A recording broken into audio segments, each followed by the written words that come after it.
amici del bosco, ben ritrovati, ci siamo, ritorniamo con le nostre dirette. Siamo rimasti fino all'ultimo secondo a fare prove audio, quindi fateci sapere se ci sono problemi, c'è qualche problema di rientro, stasera ogni volta c'è qualcosa di nuovo. Di nuovo benvenuti, siamo strafelici di essere qui, un bell'argomentone stasera e comunque l'intenzione è quella di ripartire da qui con le nostre dirette, di farne almeno una settimana se ci riusciamo, dai, non prendiamo impegni definitivi ma ce la facciamo, ci proviamo in tutti i modi.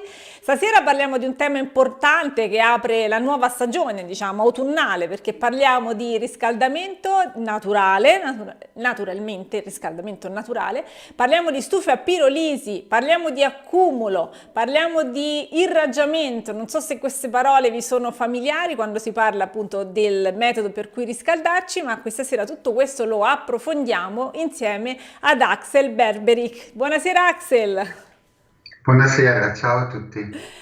Allora, adesso, prima di entrare nel vivo, vi facciamo vedere un video che svela un po' la sorpresa della serata, perché c'è una sorpresa che non siamo bravi a tenere le cose segrete, però qualcuno magari non lo sapeva. Vediamo un video e poi iniziamo la nostra chiacchierata. Benvenuti al nuovo corso del Bosco di Ogygia. Tutta questa zona qua, fino magari a questa altezza, è proprio il cuore della nostra stufa. Cosa dobbiamo fare adesso?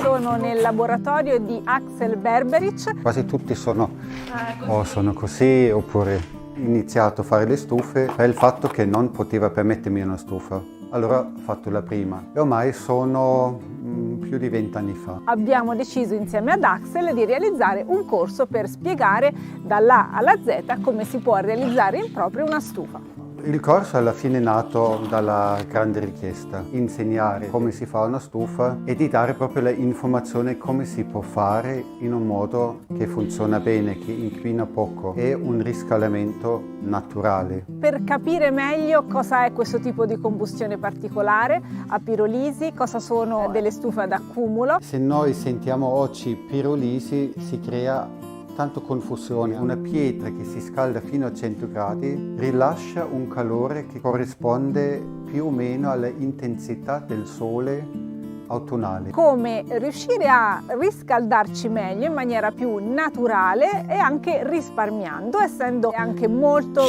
meno impattanti sull'ambiente. La cosa che mi piace di più a trasmettere è proprio di comprendere più in empatia la qualità del fuoco e la qualità come riesco a creare proprio un riscaldamento naturale, sano e un calore come del sole che è molto sano per il nostro organismo. Il recupero il calore anche dai fumi del fuoco rende fino all'85% di quello che può dare di energia, ma contemporaneamente anche la bellezza dell'artigianato. Axel ci porterà nel suo mondo, vedremo come si realizza una stufa partendo dal progetto e da tutti i calcoli che occorrono per avere una buona combustione, per conoscere che dimensione di stufa ci serve, come si fa una colatura all'interno di uno stampo per costruire diversi pezzi. Vedremo anche diverse finiture per avere anche un oggetto bello.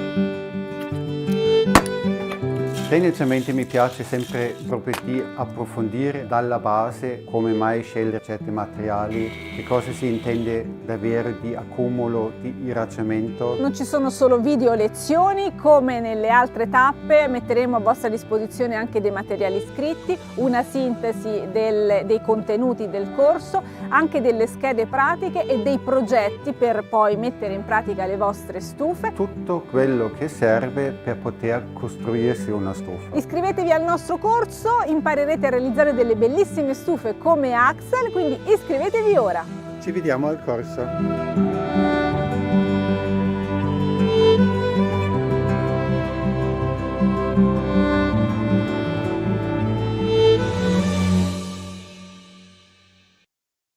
Ok, Ok, tutto giusto, meno la pronuncia del tuo cognome, che ho riascoltato il video ed è completamente sbagliata. Comunque, vabbè, non importa, sappiamo che io non so, abbiamo capito che il tedesco non fa per me.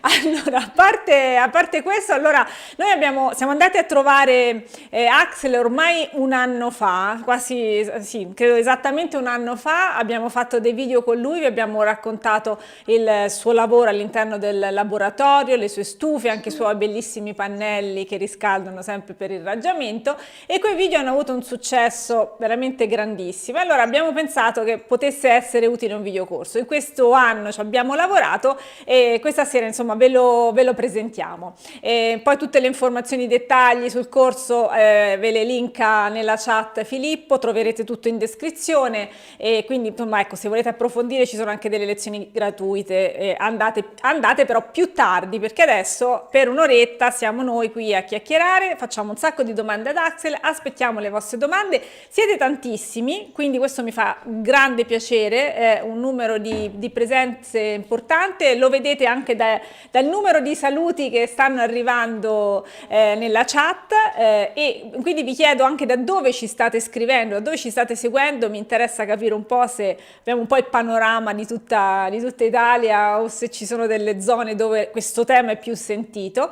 Le stufe di Axel nascono un po' dalla fusione tra una stufa ad accumulo di quelle che si usano soprattutto nei paesi freddi come il suo di origine, che è la Germania, e poi invece la combustione a pirolisi, che adesso cerchiamo di approfondire e di spiegare bene. Quindi Axel, però prima una brevissima tua presentazione. Ti abbiamo messo un sottopancia con scritto artigiano e anche artista. Infatti le tue stufe, e non solo le stufe, ma insomma in molte altre cose che fai, tu metti anche molta bellezza, non soltanto la parte tecnica e pratica per scaldare, ma anche un aspetto estetico non da poco. E quindi accenneremo anche a questo.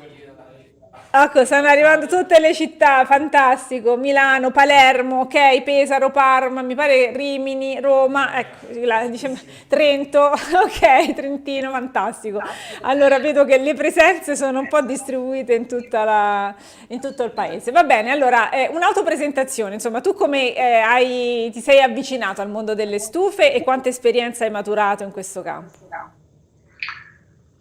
Non è facile, è una storia lunga, poi come tanti sanno anche io non ho di artigiano, non avevo niente all'inizio, anzi come si dice in Germania ero una persona con due mani sinistre, vuol dire già la sinistra per chi è destro fa poco, con due mani sinistre si fa ancora meno. No, mi sono dedicato molto alla musica inizialmente. Piano piano poi era così più per un caso, quando avevo 25 anni mi interessava per una formazione più artistica, era una scuola di Bauhaus, dove era un'idea praticamente di collegare il mondo più artigianale, vuol dire il lavoro con le mani, la realizzazione proprio dell'artigianato con l'arte.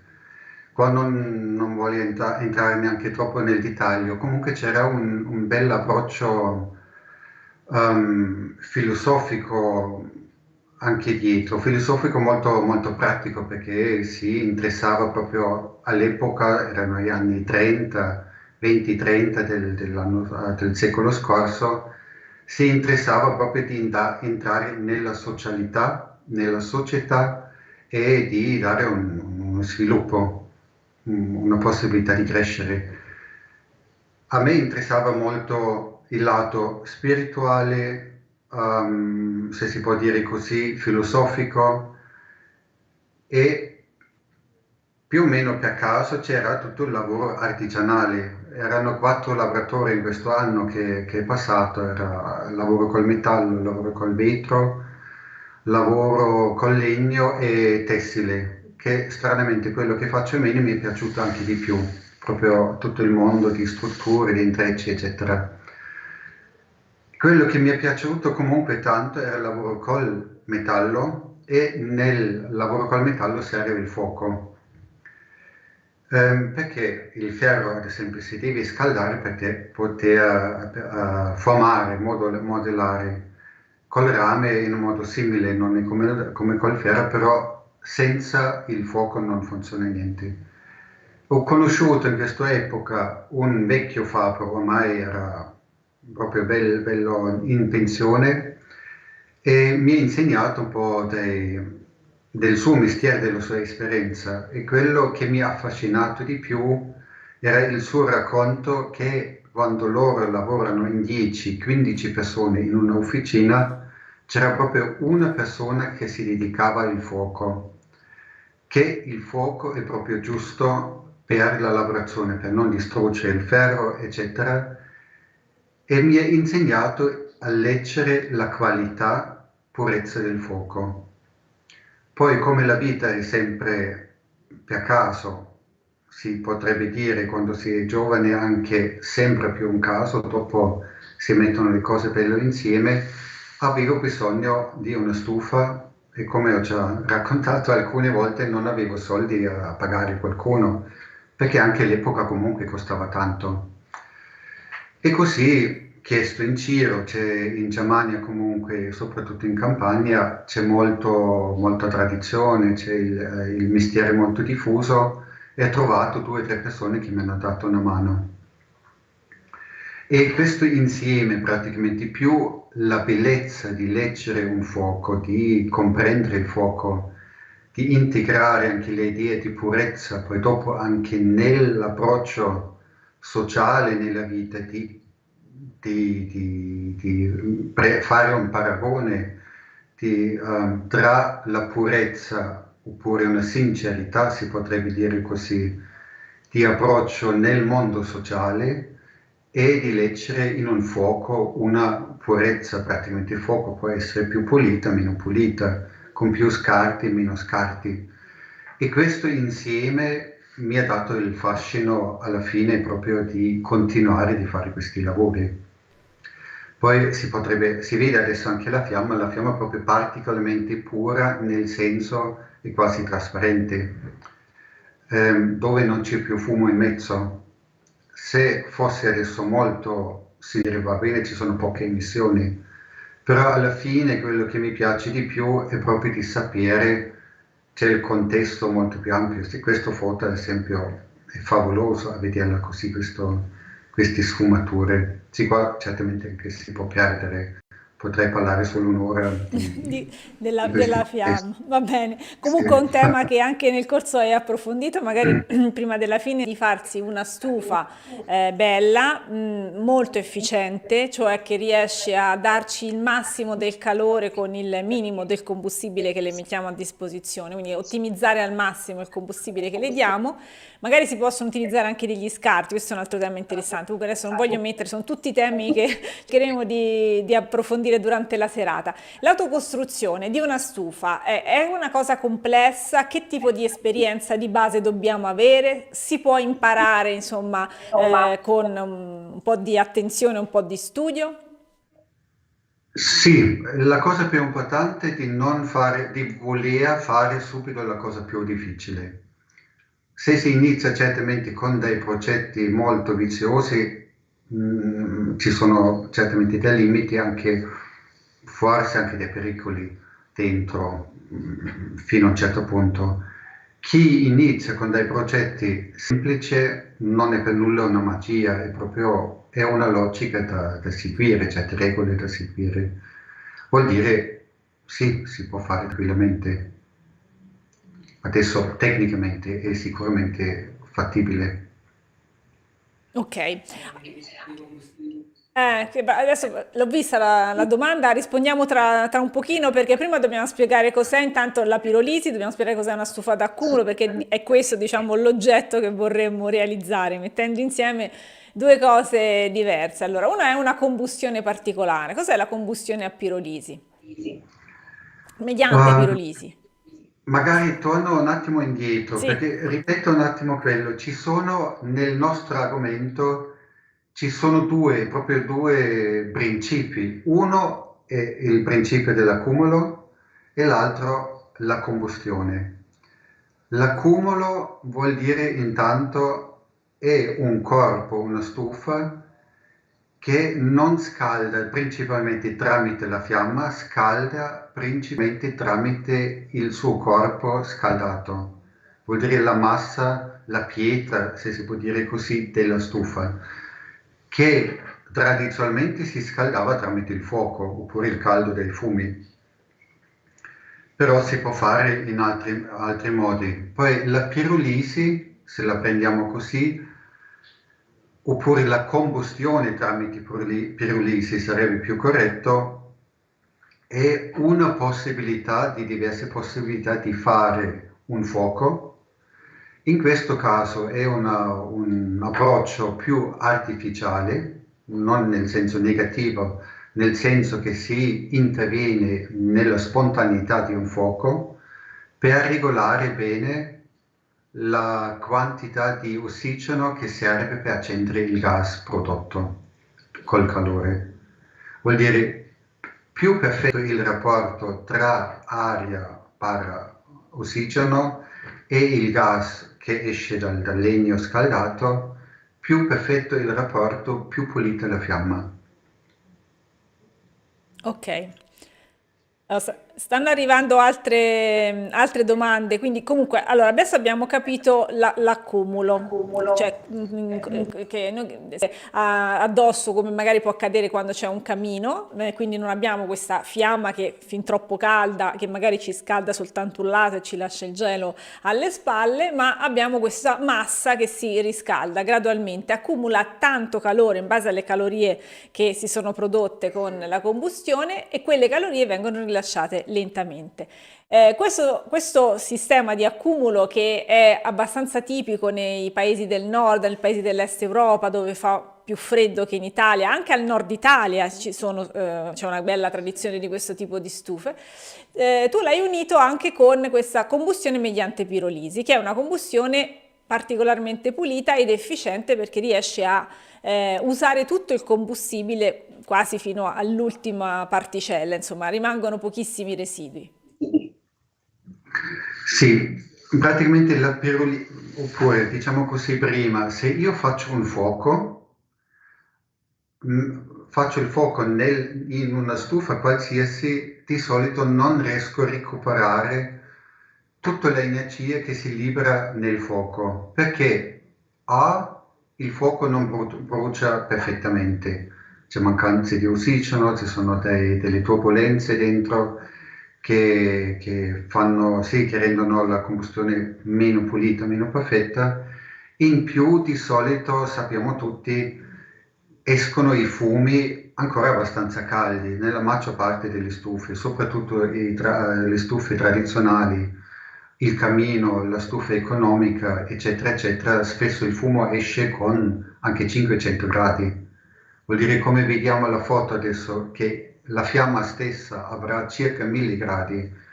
I fumi praticamente che escono direttamente dalla fiamma sono 1100 gradi, 900 gradi. Vuol dire più caldo il fumo che esce dalla casa, meno approfitto dell'energia prodotta. Vuol dire la stufa ad accumulo di suo che crea dei canali dove passa il fumo, dove il fumo riesce a raffreddarsi all'interno. Questa stufa praticamente fa uscire un fumo di circa 200 gradi, 150 gradi, linea di massimo. Con la pirolisi praticamente il grande vantaggio che io posso creare la combustione ancora più pulita, più efficiente, vuol dire c'è quasi tutto il gas prodotto si accende, in più i fumi escono ancora con una temperatura più bassa. Questo tecnicamente sarebbe il grande vantaggio della pirolisi. Infatti, ad esempio, chi mette il naso nel tubo di scarico non sente il classico odore di fumo, sente proprio un odore di legno caldo oppure un inodore. Allora, stanno arrivando tante domande, quindi Filippo ce le sta mandando in... Forse è meglio se le leggo io, che dici, mi sentono meglio a me? Ok, allora queste domande un po' ci bruciano il discorso, nel senso che ci vogliamo arrivare, però per esempio questa dei fumi più o meno hai già, insomma, l'hai più o meno spiegato, ma spieghiamolo meglio, che temperatura hanno i fumi all'uscita? Dipende appunto come stiamo facendo la nostra combustione e che percorso facciamo fare ai fumi. Sì, intanto rispondo così, però la domanda così non è completa, la risposta non è completa. Da me, questa stufa che abbiamo visto, con una combustione che dura rispetto al tiraggio della cannofumaria tra 2 ore e mezzo e 3 ore, esce il fumo inizialmente con 80 gradi, verso la fine quando si è scaldato, cioè più il corpo va a 120 gradi circa. Vuol dire in tutta la combustione tra 80 e 120 gradi. Adesso chi un po' talibano, diciamo così, potrebbe dire, oh, così caldo ancora, si potrebbe fare ancora meglio, no? Di andare ancora più giù di temperatura. C'è un grande problema perché il fumo di suo è più pesante dell'aria. Vuol dire più si raffredda c'è il rischio che il fumo nello scarico torna indietro e fa tappo. Così anche qua comunque ci saranno dei limiti, non si può andare proprio a temperature ambienti. Ok, ok, tutto questo poi è spiegato anche, insomma, appunto ancora più meticolosamente come risolvere il problema, insomma, nel corso. Allora, Filippo ha messo in somministrazione la domanda di Enrico: si può trasformare la combustione di una stufa in cotto da tradizionale a pirolisi? Ce n'era anche un'altra, insomma, ho visto già più di una domanda di chi ci chiede come eventualmente riadattare una stufa che già possiede in combustione a pirolisi. Si può fare? Conviene? Sì, si può fare, però sicuramente non è soddisfacente, però intanto sì, dipende poi dopo la stufa, come è fatto. La camera di combustione di una stufa a legna certamente è diverso che una camera di combustione che lavora con la pirolisi, è un pochino più complessa, deve essere più lunga, diciamo così, diviso in 2 parti. Ok. Però in generale sì. Ok, allora, scusami Filippo, ci hanno anche rimproverato, hanno detto lasciatelo finire e poi le domande, quindi tu stai come al solito mettendo fretta a tutti, allora, quindi ti hanno rimproverato anche da casa e possiamo andare avanti con il discorso con calma. Allora, abbiamo parlato di materiali di accumulo, quindi cominciamo a capire quali sono i materiali che si possono utilizzare per fare la stufa ad accumulo, soprattutto in autocostruzione, quindi qualcosa che possiamo fare da soli. Sull'accumulo, magari proprio un esempio molto molto semplice. Se noi avessimo una lastra di pietra di 3 centimetri circa spessore fuori, adesso in estate, per 2, 3, 4 ore sotto il sole, sentiamo la pietra si scalda parecchio, la portiamo dentro, è facile che la pietra arriva anche fino a 100 gradi.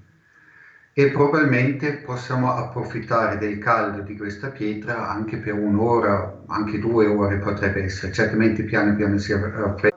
Col fuoco all'interno, come hai detto, sono circa 1000 gradi, certamente si scalda di più. All'esterno, quello che noi tocchiamo toccando la stufa, raggiungiamo temperature tra 120 fino anche 150 gradi proprio a pieno regime. Però all'interno la massa si scalda anche fino a 300-350 gradi. Vuol dire, per il fatto che abbiamo anche una massa pure fino a 8 cm, le stufe medie, abbiamo certamente anche un bel po' di tempo di rilascio termico dopo. Vuol dire una combustione anche di 1 ora solo può essere che ci rilascia 8 ore oppure addirittura come le stufe un pochino più pesanti che si usano in montagna oppure nelle zone proprio fredde anche 12 ore, volendo addirittura di più. Ok, quindi questa pietra, diciamo, queste proprietà della pietra di accumulare calore noi le possiamo anche ricostruire, diciamo, no? Non abbiamo una pietra naturale nella nostra stufa, ma usiamo dei materiali che hanno le stesse caratteristiche e performance di una pietra naturale. Sì. Cosa si usa? Ecco, quello che prima c'era anche una domanda, c'è la stufa in terracotta, questo sarebbe proprio l'approccio più naturale, più logico anche. Infatti, se noi guardiamo vecchie stufe, proprio stufe tradizionali, vediamo tempo fa le stufe sono state fatte sempre con materiali dell'ambiente. Potrebbe essere una pietra, oppure da noi, adesso dico da noi perché vivo nella zona di Reggio Emilia, dove c'è la bassa, c'è un infinito di terracotta e così si vede sia fuori ma anche le case sono fatte principalmente in mattone. Il mattone certamente, come fa anche il clima, la terra accumula molto bene, che proprio il clima, dico, la terra si scalda, rilascia il calore anche di notte in estate e uguale fa la stufa. Il mattone, la terra sia cruda che cotta, è un ottimo accumulatore. E poi certamente chi va più nel lavoro più professionale sceglie poi del refrattario, delle argille più pregiate, diciamo così. Però Ok, già però con per la la camera di terracotta sì, combustione serve qualcosa di più resistente al calore della terracotta, se non sbaglio. allora, una regola in generale, chi vuole usare le terracotte per la costruzione di stufe, la regola tendenzialmente è quella, la terracotta resiste la temperatura della sua cottura. Vuol dire un coppo cotto a 900 gradi, forse anche un po' di più, resisterà sicuramente questa temperatura qui. Un mattone di laterizio, di un mattone forato, eccetera, eccetera, che ha la caratteristica di assorbire l'acqua delle malte, eccetera, intonaci, è cotto con la temperatura più bassa. Vuol dire resisterebbe di suo molto meno e sarebbe un rischio di mettere nella camera di combustione. Però si vedono proprio proprio forni da cuocere il pane, fatto con coppi. Ok, perfetto. Allora, riprendiamo la domanda che ci avevano fatto prima, visto che stiamo parlando di materiali, facciamo un accenno anche invece ai materiali che possiamo utilizzare nella nostra stufa a combustione a pirolisi. È interessante perché si va dal legno fino anche però proprio a materiali che non ci verrebbe in mente di poter utilizzare all'interno di una stufa, che possono essere materiali di scarto che vengono proprio valorizzati e trovano una funzione nel riscaldarci, insomma. Quindi, cosa si usa dentro la stufa a pirolisi? Ok, allora adesso detto in leggerezza si potrebbe dire tutto che brucia, Ok. che si può usare. Quello che ci interessa di più, adesso qua si vede sull'immagine, si vedeva il pellet. Se io parlo di pellet, non penso al pellet che si compra principalmente, penso nella testa mia più alla granulometria del pellet, oppure qua il cipato, oppure diversi altri materiali organici, noccioli di prugne, di frutta in generale. Vuol dire, è vero, tutto quello che brucia funziona bene per la pirolisi, però serve una certa granulometria per farla funzionare bene. Qua si deve stare proprio attento, si deve prendersi proprio la cura, Ok, è più quello. perché deve essere una granulometria che lascia passare un po' d'aria, anzi no, i gas, ma adesso, poi ce lo spieghi meglio tu, faccio confusione, perché non è semplicissimo capire la pirolisi, poi se chi deciderà di guardare il corso, ve lo dico prima, vi mettete lì, lo ascoltate tutte le volte che volete, tanto il corso tutte le volte che volete, mi prendete gli appunti, fate i disegnini e Axel fa i disegnini, poi lo seguite e diventa tutto chiaro, però appunto ci si può confondere, quindi ci deve essere questa granulometria perché deve poter passare il gas che si crea nel combustibile, ma non deve invece passare troppo ossigeno, non esserci troppo ossigeno in mezzo a questa massa. Detto giusto, Axel, ho capito? Detto giusto, sì, sì, Ok, sì. Voi comunque ok. avete sentito tante volte il corso, Quello è ormai. importante ed è divertente appunto che si possa anche per esempio trasformare in pleti, quindi in quel formato lì, anche addirittura interessante, mi hai parlato per esempio dei fondi di caffè, quelli che in un bar se ne producono tantissimi, insomma, oppure le foglie, anche le foglie che insomma in teoria se le mettiamo in un fuoco così come sono bruciano in un attimo, invece trasformate e compattate le facciamo diventare pellet, diventano combustibile. Sì, questo io ho sentito anche da quando abbiamo fatto questo video l'anno scorso. Qua spesso ci sono anche, sì, magari ascoltandolo, oppure anche io quando l'ho detto, non era abbastanza preciso. Come materie prime, ripeto quello che hai detto prima, si può usare veramente tutto quello che brucia, tutto quello che riesce a gasificare e poi fare dopo fiamma. Però nella sua, come si dice, granulometria, nella sua consistenza, non posso mettere tutto così come lo trovo. Devo elaborare il materiale. Ok, allora guarda, ci E, sono un po' di domande che riguardano la sicurezza, per esempio, questa è la più preoccupata è Valentina, c'è un rischio di formazione di monossido di carbonio? sì, quel monossido, scusate, un pochino qua sono, non lo so, il monossido, una delle classiche cose che ci mettono in testa che ognuno adesso lavora col misurino per il monossido, eccetera. Il monossido certamente quanto c'è non è bello oppure non è sano, questo certamente no.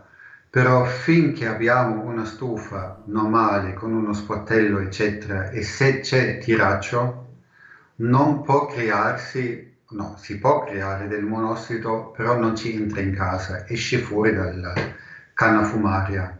Quindi come diciamo il rischio e le precauzioni sono le stesse di un altro tipo di stufa a combustione? Allora, finché con tutti combustione, se c'è pirolisi oppure un camino oppure una stufa a legna, finché c'è fiamma, tendenzialmente c'è poco monossido. Appena arriva una mancanza di ossigeno, si forma monossido. Semplicemente ossigeno sono O2 e il carbonio del legno che è dentro con una buona combustione si uniscono e si crea CO2. Se manca l'ossigeno, non c'è abbastanza ossigeno per legarsi col carbonio, allora c'è solo O, CO, Invece di vuol CO2. dire monossido.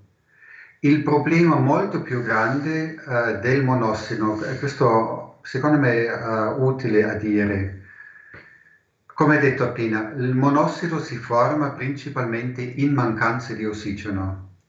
Questa, adesso dico un pochino come battuta, che era più un approccio di risparmio. Quando qualcuno dice in campagna, spesso sono anziani e altri la prendono, quando dici io di sera mi metto un bel ceppo nella stufa e chiudo tutto, domani c'è ancora caldo. Visto dal punto di vista 2023 è proprio la produzione meglio non si può di produrre proprio monossido, perché chiudendo lo sportello non si può creare CO2, la combustione non può completarsi. E poi quello che hai detto prima, il problema inizia adesso. Per il fatto che non c'è fiamma, non c'è praticamente una forza termica che porta via tutti i residui, il fumo, che è combusto bene o male lo stesso, per il fatto che non c'è questa forza termica, rimane fumo freddo, pieno di monossido, non riesce a uscire di casa e diventa come acqua, qualche buco trova e rimane in casa. Ok, quindi questo è il Peggio sono problema di ancora quando noi cambiate sigilliamo la reattivi. stufa e non ci facciamo entrare l'ossigeno. Invece, per esempio, in queste stufe noi abbiamo sempre una circolazione di ossigeno che ci serve poi per far bruciare il gas. Non Sì, sì. so se ho fatto una sintesi. Ok. Allora, guarda, vado a vedere. Per esempio, Marina chiede: è possibile installare una stufa pirolitica in una casa mobile? Scusa, l'ho vista adesso, ce ne sono tantissime domande. Come no? Si dovrebbe capire, sì, in teoria sì, si può fare una stufa È un po' per pesante, in tanto. genere una stufa d'accumulo come questa, insomma, che proponi tu sono un po' pesanti, forse una casa mobile potrebbe avere una difficoltà per il peso, non so, ipotizzo. Non so. Sì, no, volevo dire anche quello, la stufa d'accumulo è molto bello, sano, piacevole, eccetera, però non la metterei neanche in tutti i posti, dipende anche come voglio vivere, l'ambiente. Si dovrebbe proprio capire come è fatto, non lo so, tecnicamente è possibile, sì, Ok. poi se ha senso si deve vedere. Ok, qui c'è una domanda sul combustibile interessante perché ci chiedono se si può utilizzare, cioè io ho un frantoio e quindi se può usare, non ho capito se, scusami, le noccioline di olive, cioè il nocciolo delle olive. Il problema è se si usa il nocciolo o il nocciolino già tritato, giusto? L'hai trovata? Ok, grazie. Sì, purtroppo il nocciolo intero è difficile da trovarlo, spesso viene più dalla produzione di conserve, diciamo così, dell'olivo snocciolato. Ideale sarebbe il pellet come granulometria, tutto quello che è più piccolo può essere che intasa. Vuol dire il frantumato è da provare, di capire, eventuale mescolare anche con un cipato, con qualcosa che è più grosso, però solo quello di solito intasa e blocca il flusso del fumo anche dell'aria necessario. Ok, qualcuno ci ha fatto domande anche sul tema della legalità, come se si possono fare una domanda per esempio specifica è, niente adesso non la ritrovo, non importa, la cercherà Filippo. Comunque te la faccio io la domanda in maniera più completa. Allora, se facciamo una di queste stufe, come facciamo a essere in regola? Se insomma, l'autoproduzione sì, ma come possiamo restare in regola? E poi appunto se ci sono appunto, dei controlli da fare, delle norme di riferimento, che questo si trova poi nel corso, ma intanto ci facciamo una risposta. Sì, ok, questa con la legalità, se diciamo così, è abbastanza carino perché io tra 2 settimane c'è l'appuntamento della certificazione di questa stufa. Un problema più grande era praticamente che la pirolisi ufficialmente non esiste, oppure almeno la stufa che funziona tramite i pirolisi non esiste ancora, vuol dire io non posso certificare la stufa pirolitica, diciamo così. Allora, la mia certificazione adesso è la stufa ad accumulo che va con combustibile come pellet. Si misura lo stesso emissioni, eccetera, è tutto come una stufa normale, però l'idealismo di avere la stufa pirolitica oppure la stufa tramite pirolisi dobbiamo cancellare intanto un pochino, che è inutile, non si può. Ok. Senti, altre domande sul combustibile. È possibile usare ghiande come combustibile? Qualcuno mi chiede invece noccioli di ciliegio. Questo tema interessa a tutti, quello dei combustibili. Sì, allora ripeto, prendiamo, se ci piace il materiale, sì o no, prendiamo il pellet come granulometria, come riferimento. Il pellet funziona benissimo proprio come granulometria. Il nocciolo di ciliegie c'è vicino, noccioli di prugne idem, nocciolo di pesca e c'è più grande. Però io ho visto comunque usando i noccioli di frutto sono addirittura decisamente più potenti, più energetici rispetto al pellet, che c'è molto, molto compatto. Il nocciolo di pesca, visto che mi rende un terzo in più rispetto al pellet. No, funzionano tutti bene, poi ci sono sempre da fare delle prove. Io ad esempio faccio prove di miscele, come avete visto anche nelle foto, ad esempio pellet con guscio di nocciole, qualsiasi altre cose, inizio col pellet, aggiungo 10% del nuovo combustibile, 20%, 30%, vado avanti finché non vedo diventa difficile oppure adesso perde qualità. Ok, guarda, c'è un domandone complicato, questo di Flavio. Esiste una formula del rapporto capacità calorifera del combustibile, tempo e potenza? Sì, certo, però non posso rispondere adesso, ci auto-argomentiamo. Sì, no, infatti Due, ci tre vuole un po' persone, per no, il spiegare resto questo sì. rapporto. Sì. Ok. No, è la base dei calcoli di una stufa, è proprio quello. Allora, invece Nicola chiede, io ho legna normale in ciocchi, come sfrutto la pirolisi in maniera efficiente? Non la sfrutta.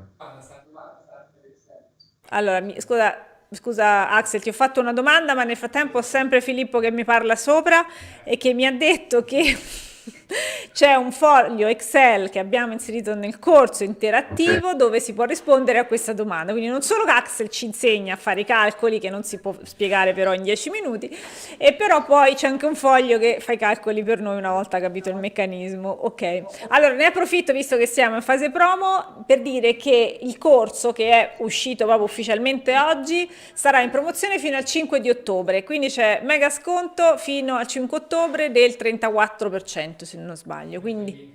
E Filippo vi mette il link e tutte le informazioni. Adesso possiamo riprendere la domanda di prima, che adesso mi sono dimenticata qual era, che era importante, però se la legna, io ho legna in ciocchi, come sfrutto la pirolisi in maniera efficiente? Come era? Come Te sfrutto la la legna rilego, in modo scusami. Allora, efficiente? io ho legna normale in ciocchi, come sfrutto la pirolisi in maniera efficiente? La pirolisi si può fare anche con la legna, Sì, dipende. Se io dipende. voglio una stufa delicata in un ambiente di 20-25 metri, già diventa un pochino, diciamo, grezzo di solito se devo fare un impianto di gasificazione della legna. La legna non, così in legno proprio da ceppo non è facile a gasificare per il motivo che la legna accumula dell'aria durante la sua crescita nelle fibre. Vuol dire c'è sempre credo, non sono sicuro, però fino a un 20% di aria proprio all'interno della legna. Vuol dire una pura gasificazione dove mi serve proprio di togliere l'aria al più possibile per avere solo gas. È difficile nel senso perché facilmente si crea una combustione spontanea non voluta, se non faccio proprio dei impianti un pochino più specifici, però io non sono ancora pronto, diciamo, di fare un impianto del genere per una stufa delicata in una casa.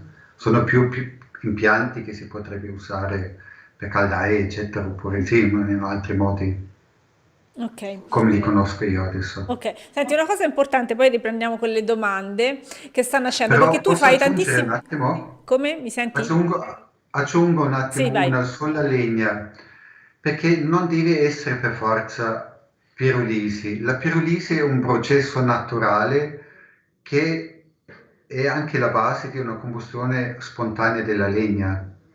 Vuol dire il segreto è sempre il rapporto sano, il rapporto bello bello calcolato anche tra la quantità di gas che si produce, che si crea, e la quantità di ossigeno che riesco a portare sul gas. Se faccio una combustione tramite pirolisi dove riesco a fare in modo più perfetto, oppure a legna, non cambia neanche tantissimo. Anche a legna arrivo fino all'85% di resa. Ok, senti, non so se l'abbiamo detto chiaramente, però ecco, questo che vediamo bene la fiamma, la cosa interessante della stufa a pirolisi è che questa fiamma che vediamo non è prodotta direttamente dalla combustione del legno, ma è il legno che attraverso questo processo rilascia il gas di cui stai parlando e quando arriva sale verso l'alto e entra in contatto con l'ossigeno si infiamma e forma appunto vediamo quelle lingue di fuoco ma non sta bruciando direttamente il ciocco, cioè è un processo diverso, però non l'ho spiegato abbastanza bene, spiegalo meglio tu. Allora, in verità la fiamma non è mai attaccato direttamente al ciocco di Ciò, legno. sempre un gas che si è prodotto. Sì, è sempre così che il calore intorno del combustibile, se legna oppure altro, scalda il combustibile, vuol dire la legna in questo caso, e la legna inizia a gasificare, vuol dire trasformare le sue sostanze solide in sostanze gasose. E solo fuori, quando si incontra il gas con l'ossigeno, diventa fiamma. Se noi guardiamo un fuoco fuori, ad esempio se siamo con amici intorno a un fuoco la sera, e se siamo attenti vediamo spesso le fiamme, il fumo in mezzo, e all'improvviso, magari anche 20-30 centimetri distante dal legno, si accende una fiamma e scende giù sulla legna, proprio lungo quel filo di fumo. La cosa più significante tra il fuoco della legna oppure il fuoco tramite pirolisi è quello che il processo di pirolisi nella stufa pirolitica è ben diviso, distaccato, vuol dire io essico il combustibile, dopo gasifico e dopo accendo il gas prodotto. E questi tre step, se si può dire così, sono sempre in contemporaneità nel fuoco spontaneo. Vuol dire, mentre c'è la fiamma, può essere che esce ancora il vapore della legna. C'è tutto praticamente sempre insieme. E quello rende anche più difficile di tenerla proprio pulito. Ok, infatti questa raccomandazione generale, bruciate sempre legna più asciutta possibile, in generale, ovunque. Allora, prima di andare avanti con altre domande, ci sono altre due cose importanti che ti volevo far spiegare. Allora, una è quanto è più sano per noi fisicamente, cioè per la nostra propria salute, benessere, il fatto di prendersi il calore per irraggiamento. Quindi noi abbiamo parlato della stufa di accumulo che accumula questo calore ce lo restituisce per irraggiamento. E questo tipo di calore ha proprio è attività positiva, benefica sul nostro organismo, giusto? Sì, molto. Io adesso non sono medico, non sono terapeuta, eccetera, così mi mancano anche i termini giusti, però conosciamo tutti un esempio che porto volentieri, chi stanco, esaurito, guarda con gli occhi chiusi un attimo nel sole, senti subito la rigenerazione. Oppure avevo poco fa in un corso una persona con la cervicale e lui stava seduto tutte le lezioni di teoria davanti a un pannello radiante, sempre con lo stesso tipo di irraggiamento. Non posso dire rinato, però lui si è goduto proprio a pieno proprio quel piacere di irraggiamento infrarosso che proprio entra proprio nel nostro fisico, nella muscolatura, flusso sanguigno, eccetera. Ok. Molto rilassante e rigenerante. Ok, che è molto, questo ci fa bene, mentre quando invece scaldiamo soprattutto l'aria, quindi abbiamo questa percezione magari di calore, in realtà quell'aria calda, asciutta, invece non ci fa bene, ci dà spesso irritazione, magari agli occhi o altri disagi, insomma. Sì, è sempre un problema un pochino di non entrare troppo nella polarità, però tendenzialmente è così, certamente aria fresca respiriamo volentieri perché ci fa bene ai polmoni, eccetera. Aria calda, ricco di polvere, certamente non è piacevole, affatica l'organismo, eccetera. L'irraggiamento, il bello è quello che non si scalda l'aria, vuol dire l'aria rimane sempre fresca, pulita, non c'è polvere in giro e il caldo che ci arriva entra proprio nel corpo, proprio Ci scalda dentro. stimola addirittura l'autoproduzione di calore del nostro organismo. Ok, allora l'altra cosa invece che volevo approfondire, poi ricominciamo a leggere le domande, è che tu fai tanti corsi in presenza, no? Abbiamo realizzato questo corso a distanza anche perché ci sono parecchie persone che vorrebbero venire, abbiamo intercettato queste esigenze, sarebbero volute venire da te ma non ci riescono fisicamente perché devono fare una trasferta, venire in Emilia, e invece magari ecco in questo modo almeno il corso base di partenza, perché poi ci si può sempre più specializzare, lo possono fare a distanza. Però la cosa bella è che da questi corsi che stai facendo, e quindi anche questo, diciamo, online potrà fare la stessa funzione, stanno nascendo dei gruppi di lavoro, per cui una volta presi i principi generali, poi appunto progettare una stufa, si comincia a farlo, se si lavora in gruppo però è tutta un'altra cosa. E quindi la cosa bella è che stanno nascendo questi gruppi, quindi ecco, la volontà è quella di mettere in rete anche altre persone che si vorranno formare con altri che magari territorialmente abitano un po' più vicini, per collaborare insieme magari alla costruzione ciascuno della stufa degli altri, ecco, in modo da lavorare in squadra, ecco, e mettere insieme anche diverse competenze magari. Sì, le idee di questi gruppi di lavoro, adesso abbiamo preso questo nome, a me personalmente piace tanto, perché unisce, secondo me, unisce un po' di aspetti che oggi sono persi, addirittura ogni tanto quasi vietati. Vuol dire quello che hanno fatto una volta contadini, vicini, eccetera, di darsi una mano uno all'altro, oggi tendenzialmente quasi non si trova più. Tutti questi gruppi di lavoro sono nati perché chi ha fatto un corso con me, alcune persone hanno detto: ma mi farei volentieri la stufa, però tu potresti darmi una mano per il progetto. E sono diventato sempre di più, e a un certo punto ho detto: ma non ci sto neanche dietro, proprio mi diventa troppo. Invece l'idea che in certe zone, regioni, eccetera, si mettono insieme 5, 6 fino a 10 persone, lavorano insieme sui progetti, a base di quello che hanno imparato. Qua potrebbe essere anche molto utile questo videocorso, perché sono proprio, è molto, sì, bello e elaborato come l'ho visto. A base di quello, nei gruppi si possono fare veramente le stufe su misura per il bisogno individuale di una casa, che io da solo non potrei mai, che dovrei far aspettare anni, ormai 3 anni, 4 anni. Certo. Invece così lavorano assieme. Io ho detto che faccio il meglio possibile di esserci ogni 6 settimane, di approfondire, magari di costruire ogni tanto insieme una stufa, proprio per imparare anche, oppure per sì, a fare pratica proprio anche nel lavoro pratico. Ok, quindi dai No, a anche, me piace molto l'idea. dai una mano anche, insomma, ai gruppi una volta che si sono formati, che si sono presi l'impegno a costruire le stufe, tu gli dai una mano, insomma, li segui nel lavoro, questo è molto importante. Senti, allora riparto con le domande. Dunque, la stufa pirolitica si può installare in una stanza dove non c'è la canna fumaria? Come eliminare fumi? Ok, si può installare, però sarebbe meglio non accenderla. No, è una battuta.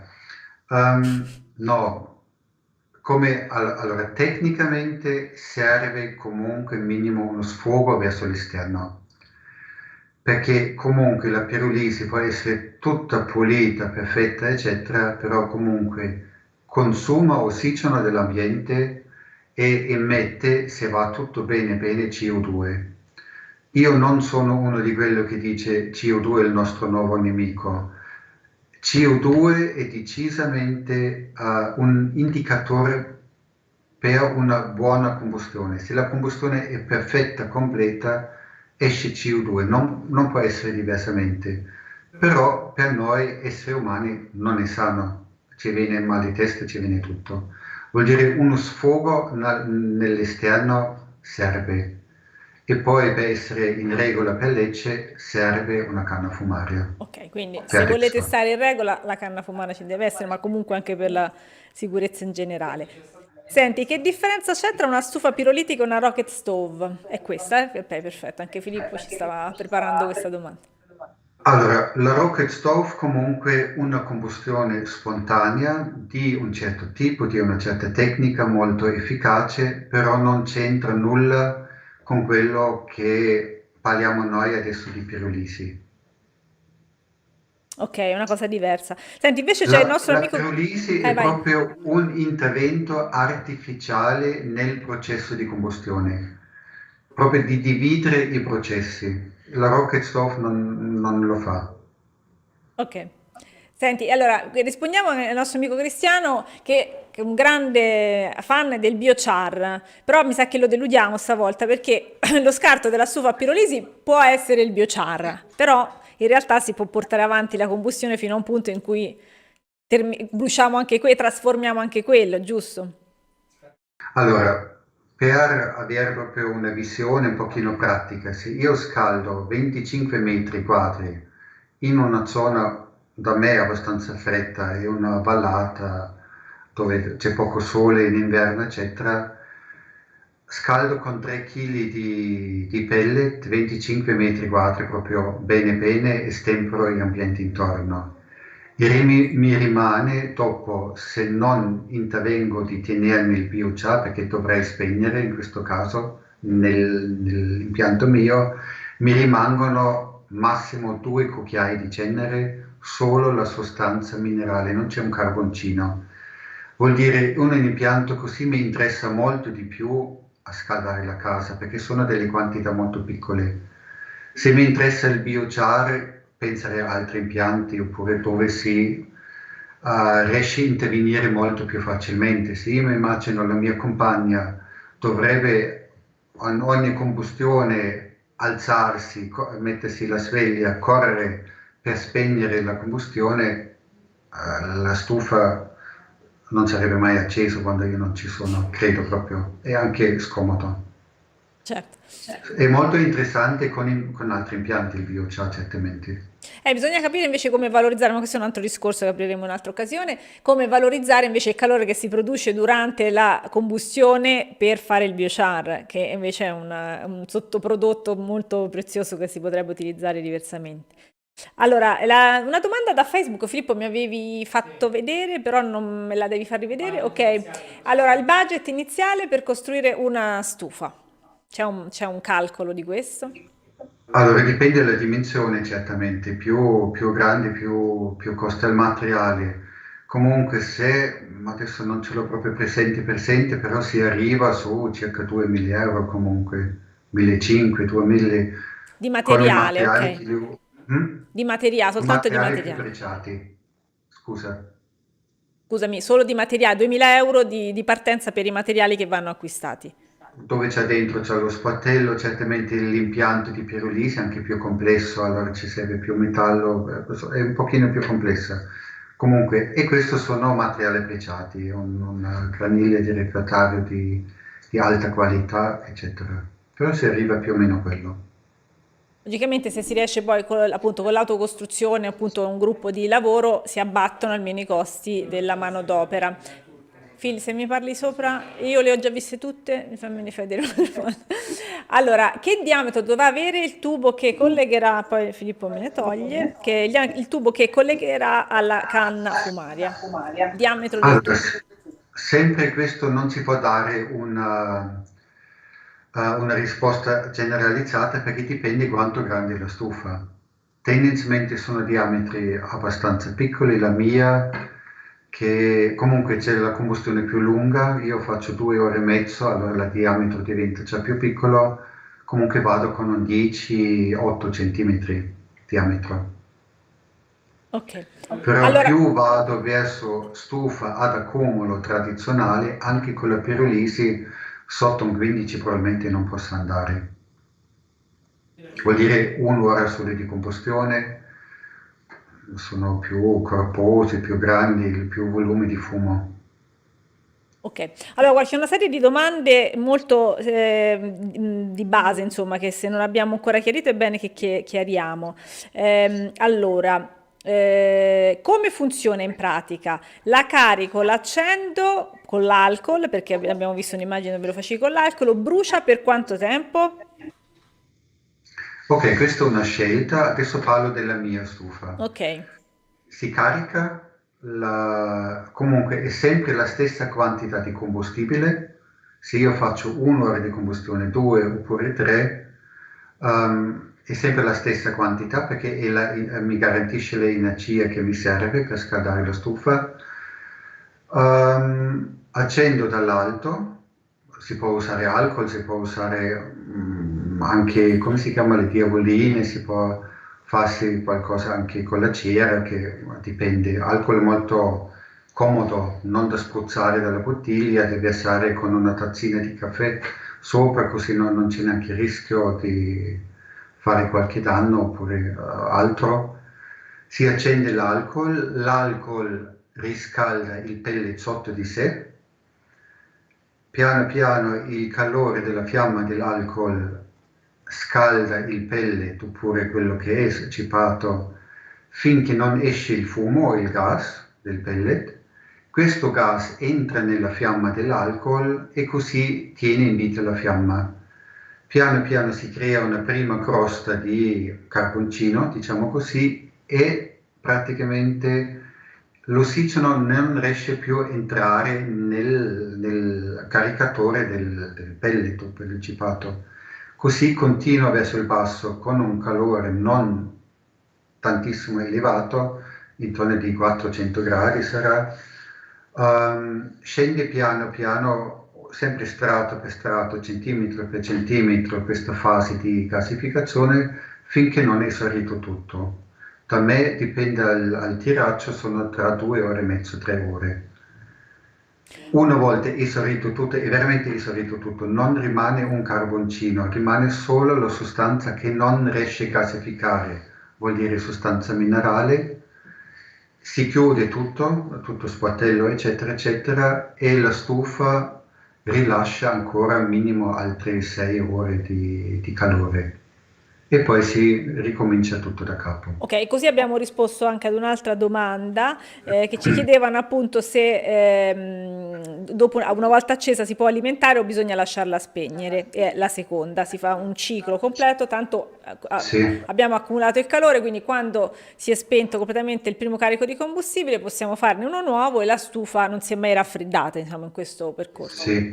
La domanda logicamente viene quasi sempre, però chi l'ha visto una volta proprio da vivo, vista da vivo la stufa, sa benissimo il momento quando io spengo, oppure quando si è spento il fuoco, quando chiudo i sportelli, oppure la presa d'aria, la stufa è a pieno regime, che nessuno avrebbe in mente di riaccendere in questo momento. Ok, allora guarda, te ne faccio ancora una, poi ci avviamo verso la conclusione. Tanto ci diamo appuntamento, già ci abbiamo in mente di fare un'altra diretta, così il 5 ottobre, segnatevi già la data, continuiamo ad approfondire il 5 ottobre, però c'è quest'altra domanda che è interessante, così chiariamo anche questo. Carmine chiede, si può fare in ghisa o con acciaio spesso? Allora, si perde semplicemente il carattere di accumulo. Se lavoro col metallo mi fa subito convezione, per la trasmissione e la conduzione del calore è molto veloce, allora scalda l'aria. Conosciamo anche le stufe in metallo in ghisa, una volta quelle in legna, una volta spento il fuoco ci vogliono 15-20 minuti, la stufa è fredda. Vuol dire il materiale determina o accumulo oppure convezione. Ok, quindi sono due percorsi diversi. Allora, qui ti chiedono se il lapillo ha gli stessi rendimenti di accumulo della graniglia. Scusa, io ho letto appena la domanda, non ti ho ascoltato, scusami. Scusami, il lapillo, questo è Filippo che dice 10 cose insieme e noi ci confondiamo. Allora, aspetta. Il lapillo ha gli stessi rendimenti di accumulo della graniglia?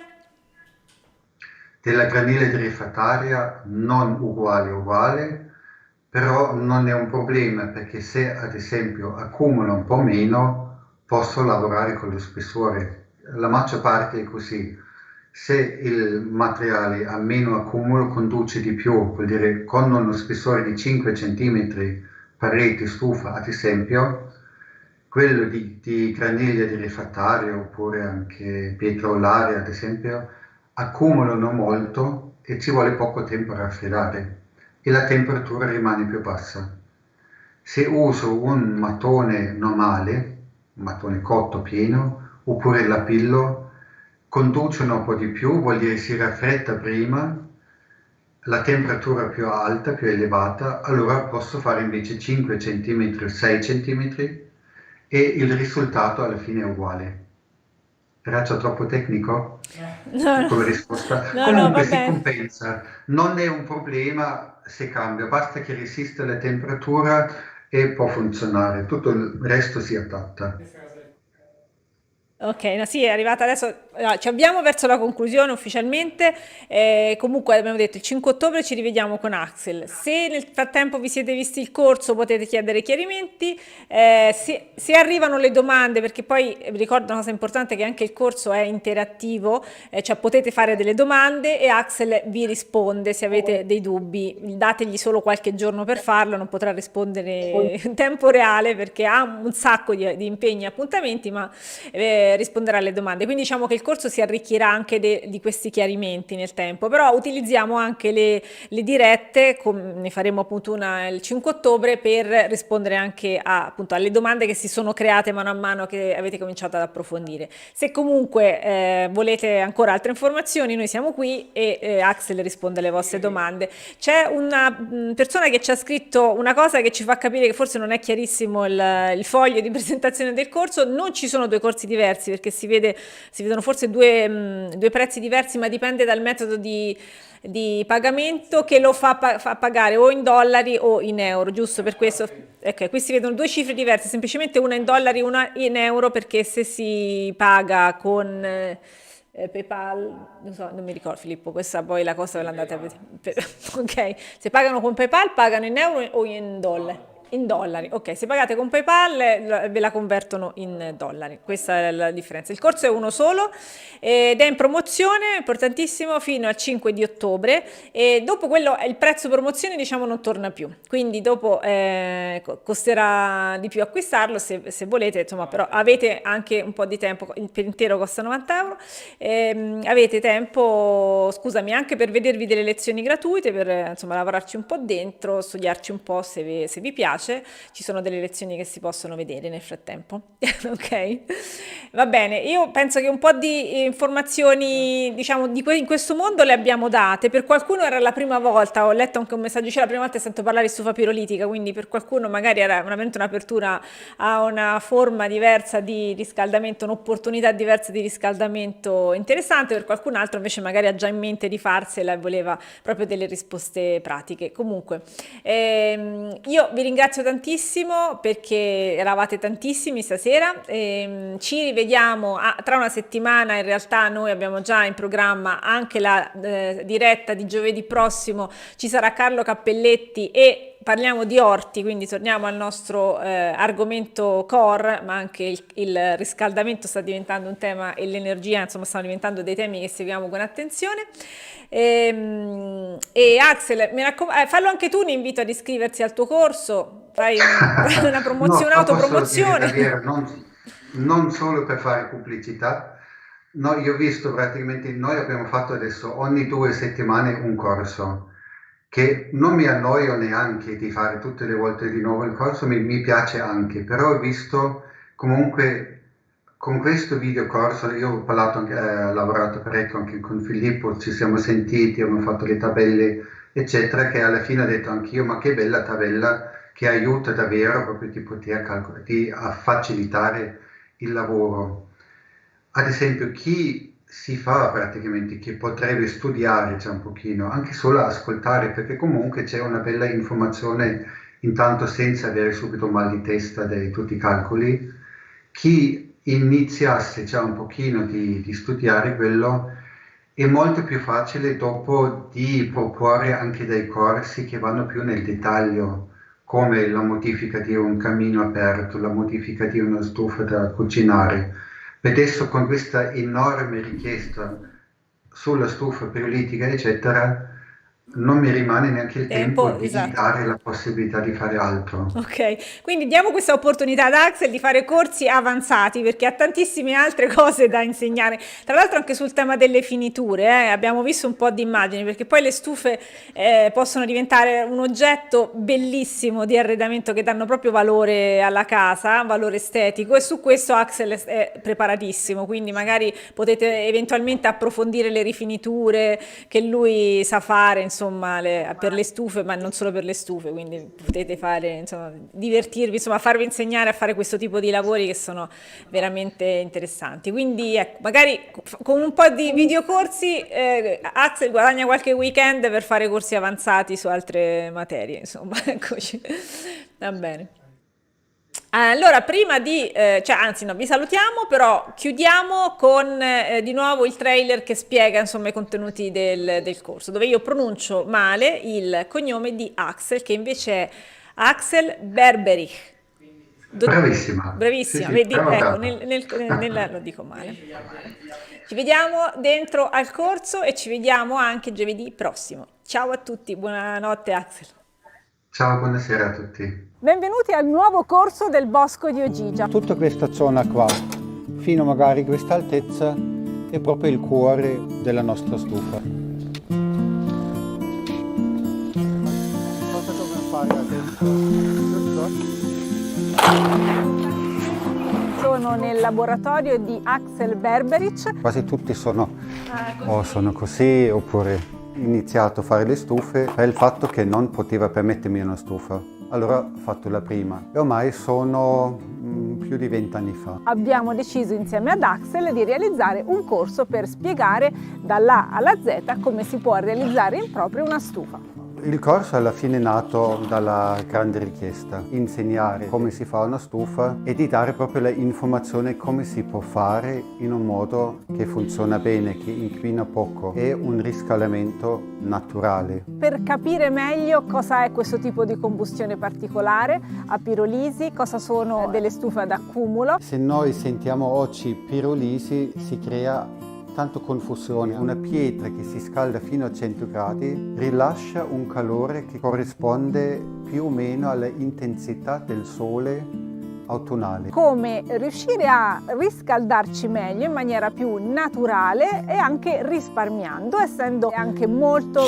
meno impattanti sull'ambiente. La cosa che mi piace di più a trasmettere è proprio di comprendere più in empatia la qualità del fuoco e la qualità come riesco a creare proprio un riscaldamento naturale, sano e un calore come del sole che è molto sano per il nostro organismo. Il recupero il calore anche dai fumi del fuoco rende fino all'85% di quello che può dare di energia, ma contemporaneamente anche la bellezza dell'artigianato. Axel ci porterà nel suo mondo, vedremo come si realizza una stufa partendo dal progetto e da tutti i calcoli che occorrono per avere una buona combustione, per conoscere che dimensione di stufa ci serve, come si fa una colatura all'interno di uno stampo per costruire diversi pezzi. Vedremo anche diverse finiture per avere anche un oggetto bello.